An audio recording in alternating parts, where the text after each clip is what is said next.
Hello అండి. Surekha's tasty ట్రీట్స్‌కి స్వాగతము. ఈరోజు నేను చాలా ఈజీగా ఇంకా సింపుల్‌గా తయారైపోయేటువంటి ఆలు మెత్తి కర్రీ రెసిపీని చూపించబోతున్నానండి. ఎన్నో ఆరోగ్య ప్రయోజనాలు ఉన్నటువంటి ఈ కర్రీ చపాతీల్లోకి, రైస్‌లోకి, రోటీల్లోకి పర్ఫెక్ట్ కాంబినేషన్ అండి. రెసిపీ ఏ విధంగా తయారు చేసుకోవాలో ఇప్పుడు చూసేద్దాం. ఇక్కడ నేను ముందుగా ఒక 3 ఆలుగడ్డలు తీసుకున్నానండి. వీటిని శుభ్రంగా కడిగి దాని తొక్క తీసి మొత్తము దాన్ని చిన్న చిన్న ముక్కలుగా తరిగి పెట్టుకున్నాను. ఈ విధంగా తరిగి ఒకటే సైజులో ఉండేటట్టు చూసుకోండి. తరిగి ఒక గిన్నెలో వాటర్ పోసి పెట్టుకోండి. మెంతి కూరని ఒక 6, 7 కట్టల దాకా తీసుకున్నాను. మెంతి కూరని తాజాది తీసుకోవాలి. శుభ్రంగా కడిగి పక్కన పెట్టుకోవాలి. మంచి ప్రోటీన్స్ ఉంటాయండి ఇందులో. ఇది రెగ్యులర్‌గా యూజ్ చేసుకుంటూ ఉండాలి మెంతి కూరని. మెంతి కూరని ముందరే బాగా కడుక్కొని తర్వాత తరుక్కోవాలండి. వీటిని ఈ విధంగా సన్నగా తరుక్కోవాలి. వీటిలో ఏమన్నా లావు కాడలు అలాంటివి ఉన్నట్టయితే తీసేసుకోవాలి. స్టవ్ మీద ఒక మూకుడు పెట్టి అందులో 2-3 టేబుల్ స్పూన్స్ ఆయిల్ వేసుకోవాలండి. ఆయిల్ వేసుకుని అది వేడెక్కిన తర్వాత అందులో జీలకర్ర ఒక స్పూనుడు జీలకర్ర వేసుకోవాలి. అది కొద్దిగా వేగిన తర్వాత పచ్చిమిరపకాయలని ఒక 2-3 పచ్చిమిరపకాయలని సన్న చిలికలుగా తరుక్కొని వేసుకోండి. వేసుకొని అవి కొంచెం వేగిన తర్వాత అందులో ఉల్లిపాయలు సన్నగా తరుక్కున్నటువంటి ఒక 2 ఉల్లిపాయలండి, మీడియం సైజు ఉల్లిపాయలు 2 సన్నగా తరుక్కున్నాను. అది వేసుకుంటున్నాను. కొద్దిగా కరివేపాకు వేసుకోవాలి. అవి కొద్దిగా వేగిన తర్వాత అందులో అల్లం ఇంకా వెల్లుల్లిపాయ ముక్కలుగా తరుక్కోవాలండి. పేస్ట్ లాగా వేసుకుంటాం కన్నా ఇందులో సన్నటి ముక్కలుగా తరుక్కొని వేసుకున్నట్టయితే టేస్ట్ చాలా బాగుంటుంది. అది ఒక 2 మినిట్స్ వేగిన తర్వాత అందులో మనము తరిగి పెట్టుకున్నటువంటి ఆలుగడ్డ ముక్కలన్నిటిని వేసేసుకోవాలి.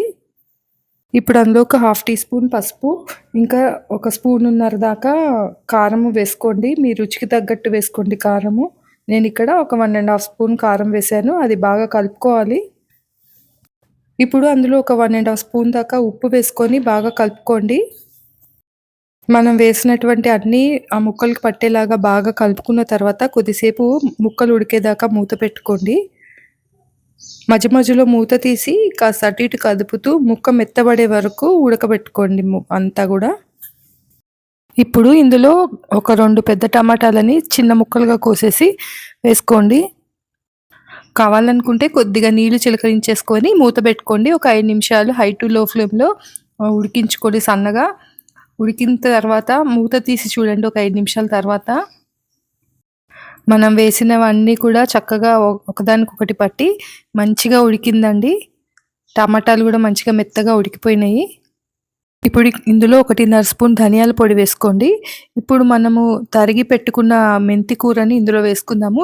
మెంతి కూరలో ఎట్లాంటి వాటర్ లేకుండా చూసుకోండి. అంటే మనం కడిగి తరుక్కున్నాం కదా, ఆ వాటర్ ఏమీ లేకుండా మంచిగా ఒక జల్లెడ బుట్టలో వేసేసినట్టయితే అది వాటర్ అంతా కారిపోతాయి కదా, అప్పుడు అలా వేసినట్టయితే మెంతి కూర మనం వండుకోవడానికి ఇప్పుడు వేసినప్పుడు చేదు రాకుండా ఉంటుంది. కడిగేసి తరిగేసి అలా వాటర్గా వేసేసామంటే కూర చేదెక్కిపోతుందండి. ఇలా వేస్తే టేస్ట్ అనేది చాలా బాగుంటుంది. వేసిన తర్వాత ఇంకా మూత పెట్టకూడదండి. మూత పెట్టినా కూడా కూర ఎక్కువగా అయిపోతుంది. ఇలా చక్కగా వేసి కొద్దిగా ఒక 5 నిమిషాల పాటు వేయించుకున్నట్టయితే మంచిగా ఫ్రై అవుతుంది. మన మెంతి కూర మొత్తం ఆలుగడ్డలు అంతా మంచిగా పడతాయి. ఆలుగడ్డకి మెంతి కూర ఫ్లేవర్ అనేది చక్కగా దానికి కూర అంతటికి పట్టేస్తుంది. ఒక 5 నిమిషాలు అలాగే కలుపుతూ ఫ్రై చేసుకున్నాక చక్కగా వేగిపోయిందండి. మొత్తం కూర చక్కగా రెడీ అయిపోయింది. దీనిలో ఇప్పుడు ఒక స్పెషల్ ఇంగ్రీడియంట్ వేద్దామండి. అది కూరకి ఇంకొంచెం మంచి టేస్ట్ అనేది ఇస్తుంది. అదే నెయ్యి అండి. నెయ్యిని ఒక 2 స్పూన్ల దాకా ఈ కూర మీద ఇలా దింపే ముందర వేసుకోండి. మంచి రుచి అనేది యాడ్ అవుతుంది. నేను చెప్పినటువంటి ఈ టిప్స్ అన్నిటిని పాటిస్తూ ఈ కర్రీని ఒక్కసారి చేసుకోండి. చేసుకున్న తర్వాత ఎలా ఉందో తప్పకుండా నాకు కామెంట్ చేసి చెప్పండి. ఎంతో టేస్టీ అయినటువంటి ఆలు మెత్తి కర్రీ రెడీ అయిపోయింది. దీన్ని ఇప్పుడు ఒక సర్వింగ్ బౌల్లోకి తీసుకుందాము. ఈ విధంగా ప్రిపేర్ చేసుకున్న ఈ కర్రీ రైస్లోకి, రోటీస్లోకి, చపాతీల్లోకి అన్నిట్లలోకి చాలా బాగుంటుందండి. మెంతి కూరని మూత పెట్టకుండా ఫ్రై చేయడం వల్ల లాస్ట్లో మనము వేసిన ఒక 2 స్పూన్ల ఘీ వల్ల మంచి టేస్ట్ యాడ్ అవుతుంది. తప్పకుండా ట్రై చేయండి.